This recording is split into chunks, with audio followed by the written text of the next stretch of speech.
Assalamualaikum warahmatullahi wabarakatuh.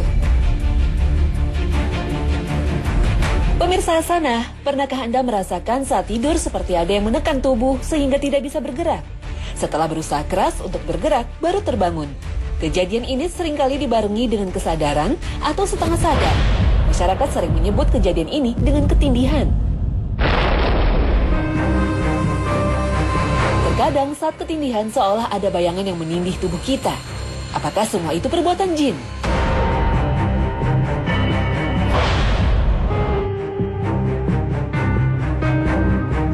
Semua itu perbuatan jin yang selalu ada di tempat-tempat tidur kita. Itulah mengapa dalam Islam kita dianjurkan untuk membersihkan tempat tidur sebelum kita menidurinya. Terlebih bagi yang sedang singgah di rumah orang, penginapan atau anak kos yang baru pulang dari kampung. Karena jin itu selalu ada di kasur-kasur yang ditiduri orang. Al-Qursi menegaskan, tidak ada satu kasur pun yang tergelar di dalam suatu rumah yang tidak ditiduri oleh manusia, kecuali setan akan tidur di atas kasur itu. Oleh karena itulah, Nabi SAW menganjurkan pada kita dalam sabdanya, apabila salah seorang di antara kalian hendak tidur, maka kibasilah tempat tidurnya dengan ujung sarungnya, karena sesungguhnya dia tidak tahu apa yang akan menimpa padanya. Hadis riwayat Bukhari dan Muslim.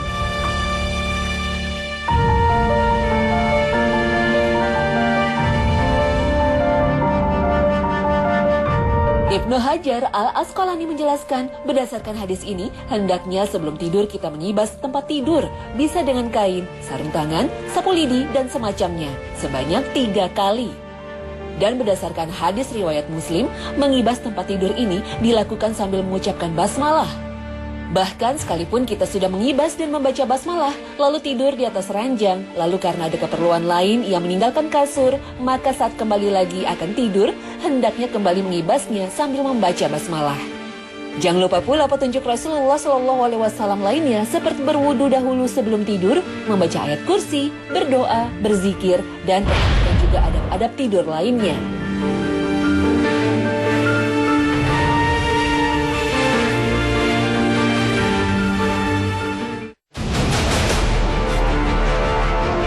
Setan tidak akan pernah lelah apalagi menyerah mengawasi dan memperdaya kita. Saat seseorang tidur bukan berarti setan juga tidur. Justru saat manusia tidur menjadi peluang besar bagi setan untuk menyerang. Karena mereka seringkali lupa mengingat Allah.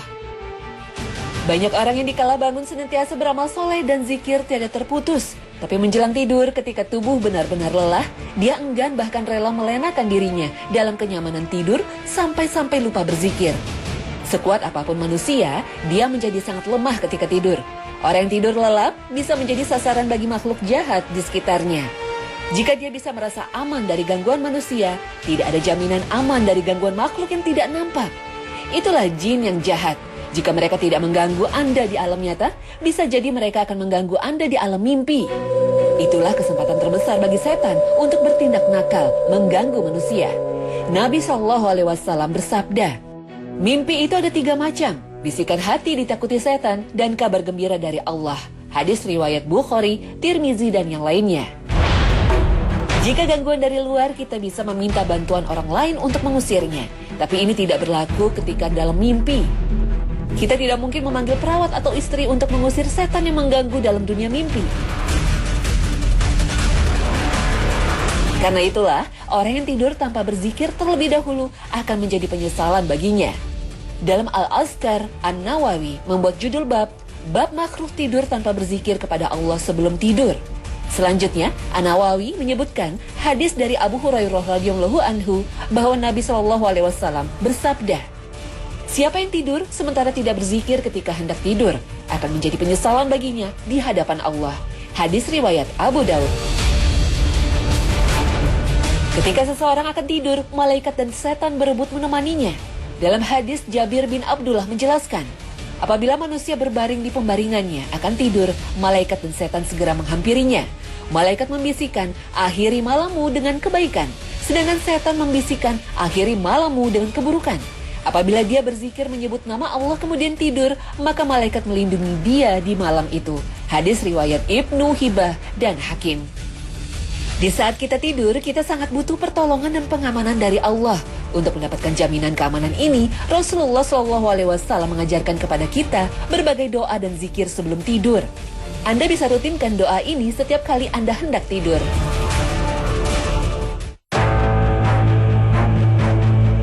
Pertama, meruqyah badan sebelum tidur dengan cara membaca surah Al-Ikhlas, Al-Falaq, dan An-Nas. Kemudian ditiupkan kedua tangan, lalu diusapkan ke seluruh tubuh yang bisa dijangkau sambil berbaring.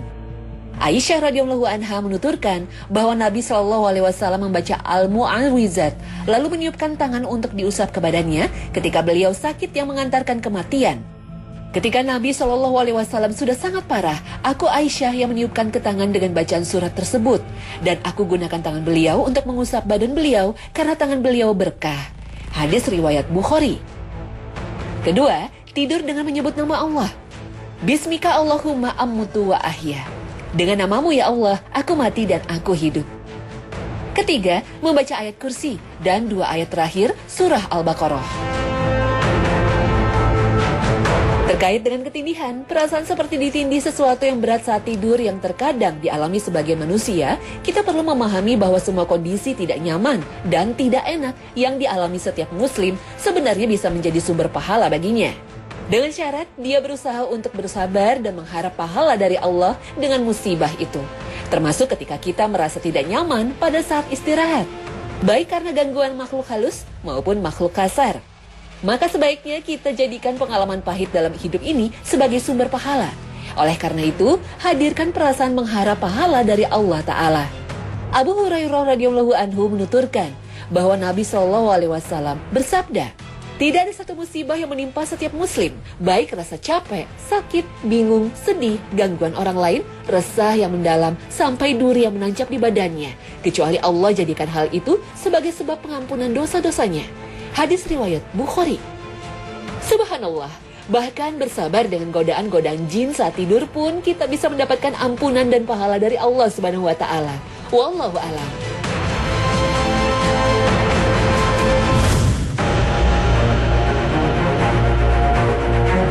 Pemirsa sana, jin itu mirip dengan manusia. Ada laki-laki dan perempuan, menikah dan berketurunan. Artinya jin itu juga punya rasa suka pada lawan jenis sesama jin. Tapi apakah mungkin jin menyukai lawan jenisnya dari manusia? Apakah jin laki-laki bisa menyukai wanita manusia sehingga bisa menidurinya? Tentu saja bisa. Jin hanya berbeda fisik dengan manusia. Raga manusia terlihat dengan jelas, sedangkan jin tidak kasat mata. Tetapi kaum jin memiliki hasrat dan nafsu yang sama. Mereka juga berkeluarga dan beranak pinak. Perlu diketahui, ada 2 golongan jin. Pertama adalah jin jahat yang pada umumnya kafir, tidak beragama Islam, dan ada jin baik. Ini yang soleh dan taat kepada Allah dan Rasulnya. Jin jahat inilah yang suka iseng kepada manusia. Jin laki-laki mempunyai kesempatan untuk mendekati wanita. Kenapa begitu? Karena wanita lebih rentan terhadap godaan jin. Mental yang berubah-ubah karena cenderung mengikuti perasaan adalah jalan masuk yang mudah bagi jin. Terutama pada saat wanita mengalami haid atau menstruasi, wanita dalam keadaan tidak bersih lahir dan batin. Celah inilah yang sering dimanfaatkan oleh jin laki-laki. Apalagi makhluk yang satu ini, sebagaimana dikabarkan Allah Subhanahu wa taala, memiliki kemampuan melihat manusia dari dunianya, sementara manusia tidak bisa melihat mereka. Maka bisa kita bayangkan begitu bebasnya mereka memandangi manusia, bahkan dalam keadaan tanpa busana. Maka jin paling senang melihat aurat manusia. Karena itu Rasulullah mengingatkan agar kita tidak boleh sembarangan membuka aurat. Jin bisa berada di mana saja. Bentuknya yang tidak kasat mata membuat kita lengah terhadap kehadirannya. Maka ketika membuka pakaian minimal harus membaca basmalah. Namun lebih baik lagi adalah membaca doa yang diajarkan Rasulullah agar Allah menutup aurat kita, menurunkan hijab agar jin tidak bisa melihat aurat kita. Oleh karena itu, saat tidur jangan biasakan tanpa busana yang menutup tubuh, karena jin selalu ada di tempat tidur kita. Wallahu a'lam.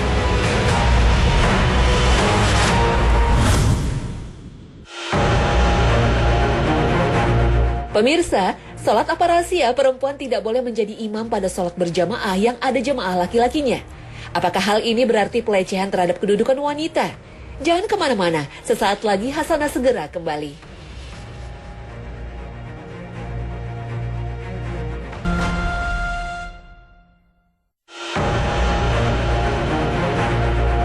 Pemirsa sana, salat adalah ritual ibadah yang bentuk dan tata caranya sudah ditetapkan oleh Allah Subhanahu wa Ta'ala.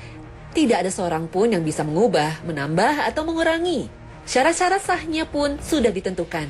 Salah satunya jika salat itu dikerjakan dalam jamaah yang mencakup laki-laki atau laki-laki dan perempuan, maka harus dipimpin oleh seorang imam laki-laki. Hal ini bukan berarti laki-laki di depan Allah lebih mulia. Bukan pula pelecehan terhadap perempuan, tetapi hal ini merupakan perkara ta'abudi atau penyembahan. Pelarangan perempuan untuk mengimami laki-laki merupakan bentuk penghormatan, bukan pelecehan atau penghinaan. Demikian pula dengan perintah untuk membuat syaf di belakang syaf laki-laki. Hal ini sejalan dengan pepatah Arab, menempatkanmu di belakang untuk memajukanmu. Jadi, penempatan jamaah perempuan di bagian belakang bukan untuk merendahkan harkat perempuan, tetapi untuk meninggikan derajatnya, juga untuk menjaga prinsip kesopanan dan merealisasikan kerjasama antara sesama kaum mukmin, baik laki-laki maupun perempuan, untuk mematuhi perintah Allah dalam menjaga pandangan.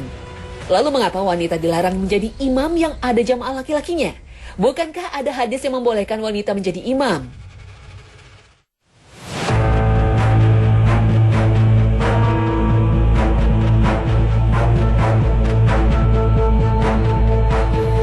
Memang ada dua hadis Nabi Shallallahu Alaihi Wasallam yang menyebutkan wanita itu boleh menjadi imam bagi laki-laki.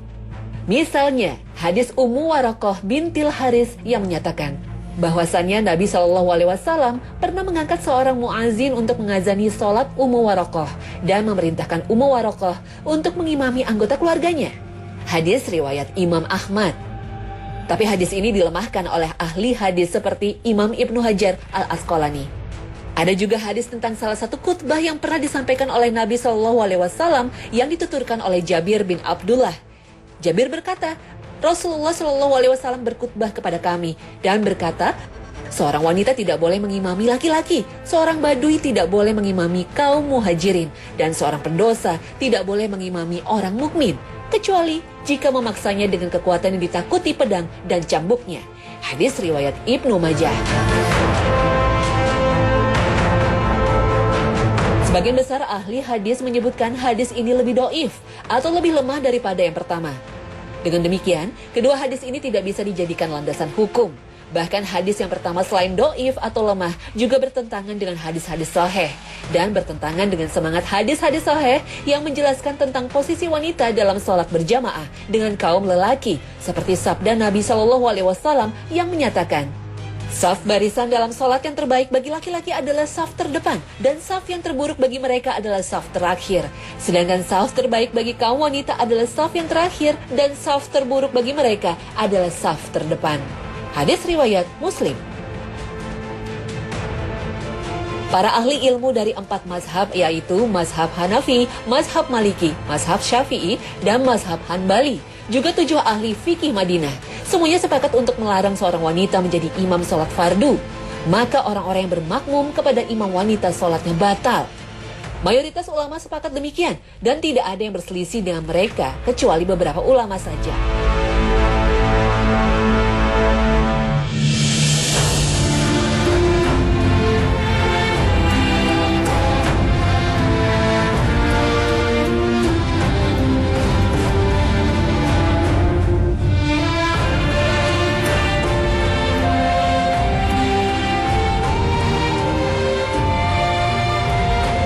Sejauh ini pemikiran tentang imam perempuan itu hanya sebatas wacana, alias tidak pernah dipraktekkan dalam perbuatan yang nyata.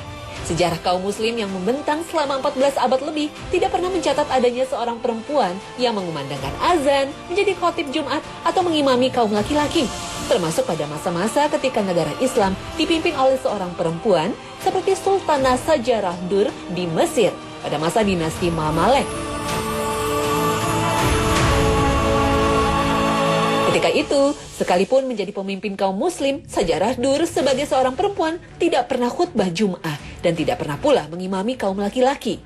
Apabila imam perempuan itu benar ada dalam ajaran Islam, tentulah tokoh-tokoh wanita sahabat seperti istri-istri Nabi SAW, Aisyah, Ummu Salamah, dan lain-lain sudah menjadi imam sholat jamaah dan makmumnya para lelaki sahabat atau tabi'in.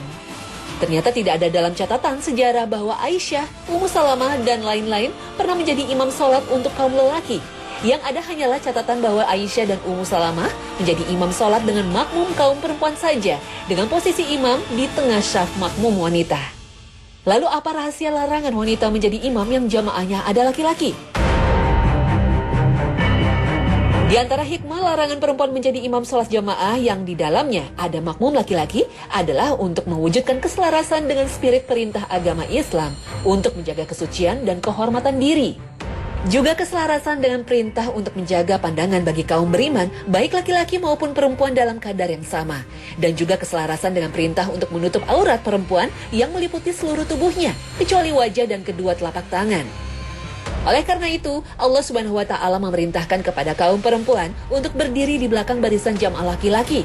Karena sholat kaum muslim mencakup gerakan sujud yang berpotensi menunjukkan lekuk tubuh atau bahkan menyingkapkan bagian tertentu dari tubuh.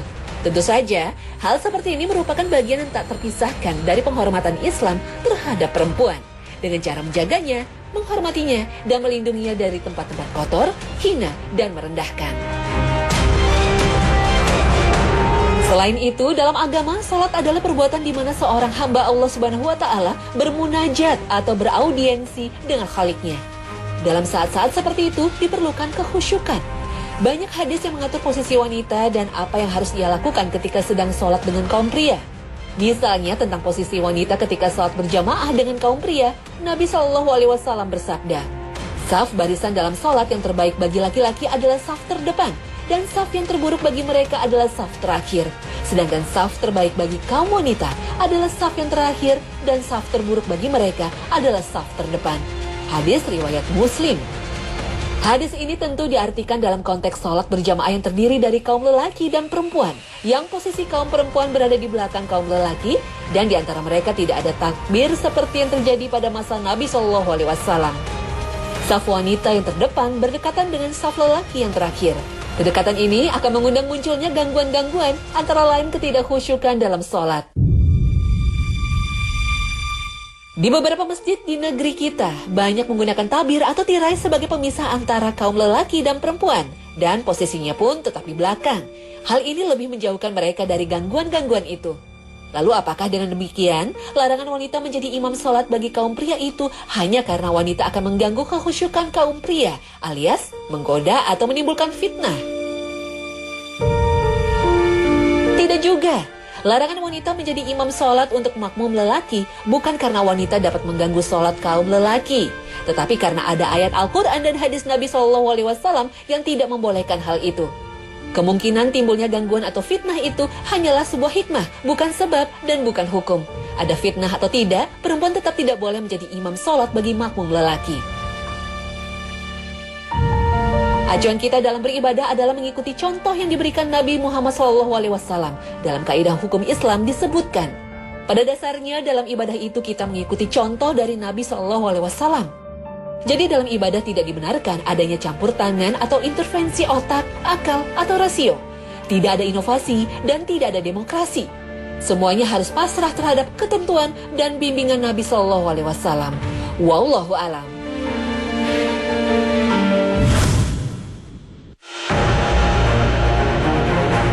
Pemirsa, Ka'bah adalah rumah Allah yang suci. Kesuciannya dijamin Allah Subhanahu wa Ta'ala. Akan tetapi akan datang sebuah masa Ka'bah tidak lagi disucikan oleh kaum muslim sendiri, sehingga Allah Subhanahu wa Ta'ala mengangkat kesucian Ka'bah. Maka Ka'bah tak lagi disebut Baitul Haram. Saat itulah Ka'bah akan dirobohkan dan dihancurkan. Bagaimana hal itu bisa terjadi? Jangan kemana-mana, sesaat lagi Hasanah segera kembali.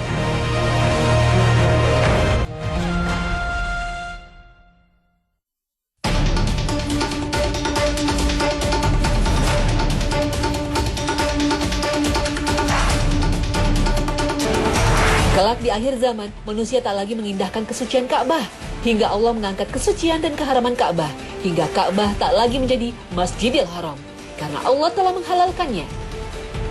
Imam Ibnu Hajar Al-Asqalani mengungkapkannya dalam kitab Fathul Bari bahwa tidak ada yang menghalalkan Baitul Haram kecuali ahlinya, dan ahlinya adalah kaum muslimin. Artinya, kesucian Ka'bah telah hilang akibat ulah kaum muslim sendiri. Apabila mereka telah menghalalkannya, maka kehancuran akan menimpa mereka. Saat itulah Ka'bah tak lagi menjadi tempat yang disucikan. Inilah tanda akhir zaman dan tanda yang nyata bagi tegaknya kiamat. Saat itulah Ka'bah akan dirobohkan dan dihancurkan. Siapa yang merobohkan?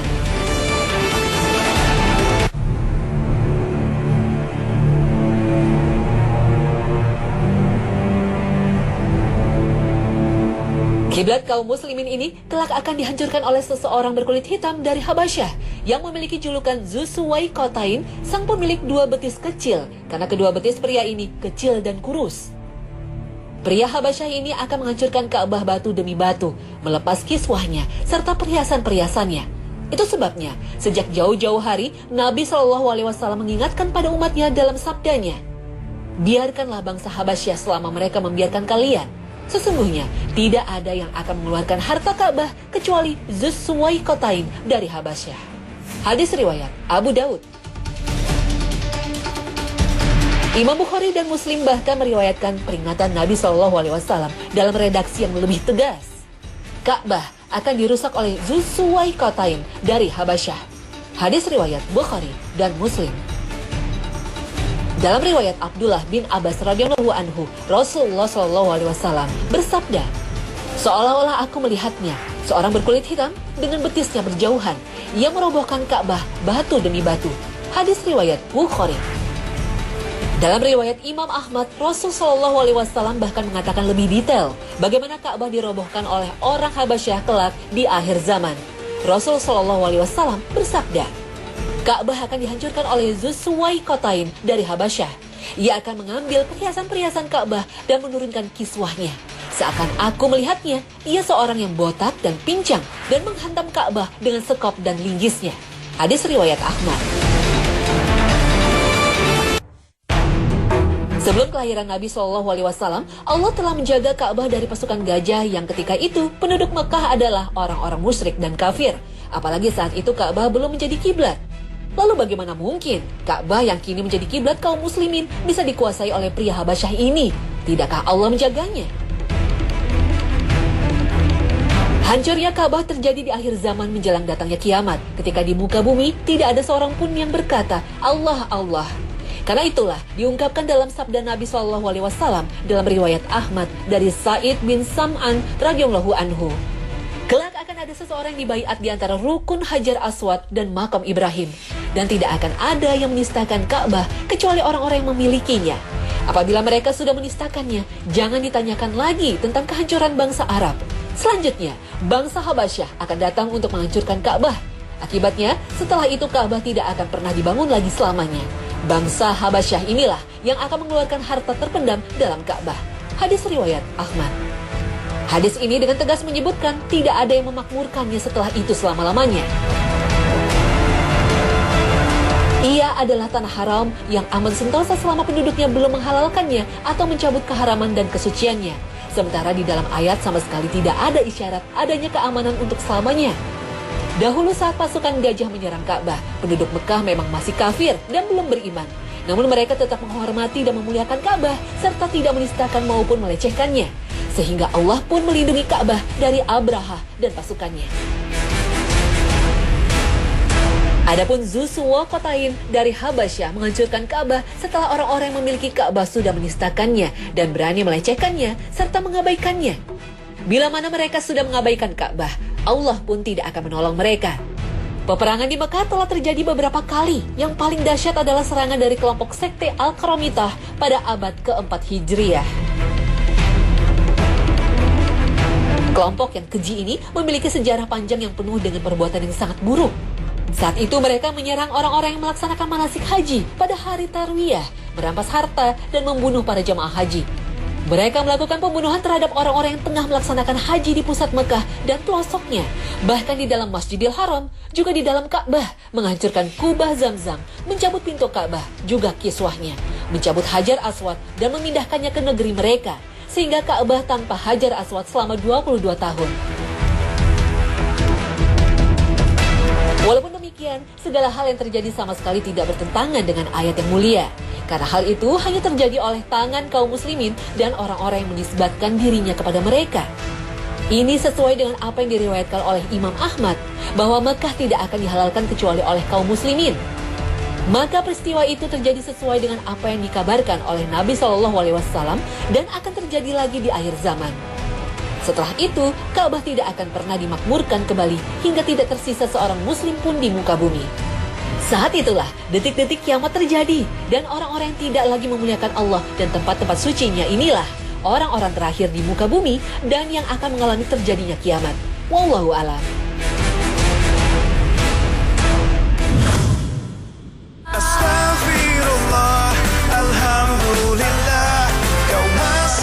Nah pemirsa, sampai di sini akhir perjumpaan kita hari ini. Semoga Allah Subhanahu wa taala senantiasa memberikan hidayah dan taufiknya kepada kita.